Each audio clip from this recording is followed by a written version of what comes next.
ఎత్తుకి పై ఎత్తు వేస్తుంది రష్యా. ఇప్పుడు వాస్తవంగా రష్యా ప్రపంచ దేశాలకు ఒక వార్నింగ్ ఇచ్చేసింది. నా దేశంలోకి కనుక మీరు ఇచ్చేటటువంటి లాంగ్ రేంజ్ మిస్సైల్స్ ఏమన్నా వచ్చి పడితే అది మీరు నా మీద యుద్ధం చేసినట్టుగా భావిస్తాను. మీరు ఉక్రెయిన్కి ఆయుధాలు ఇచ్చుకోండి, మీరు ఇచ్చిన ఆయుధాలతో రష్యా మీద దాడి జరగడానికి వీల్లేదు అని చెప్పి. కానీ అది జరిగిపోతూనే ఉంది. అయితే దాన్ని కంట్రోల్ చేసుకొచ్చిన రష్యా వాళ్ళకి వార్నింగ్లు ఇస్తూ వచ్చింది, వాళ్ళ మీద ఆంక్షలు పెడతా వచ్చింది. ఇప్పుడు ఈ ఆంక్షల విస్తృతిని పెంచింది. ఎట్లాగా?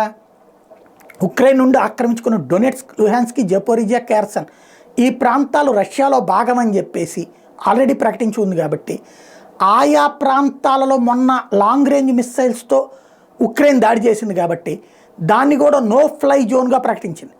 అంటే ఆ ప్రాంతాలలో కూడా అమెరికా, యూరప్ దేశాల ఆయుధాలు వాడటానికి వీల్లేదు, లాంగ్ రేంజ్ మిస్సైల్స్ వాడటానికి వీల్లేదు, వాడితే ఆ దేశంతో యుద్ధానికి సిద్ధం అన్నటువంటి హెచ్చరిక జారీ చేస్తూ కొత్త ఎత్తు వేసింది రష్యా.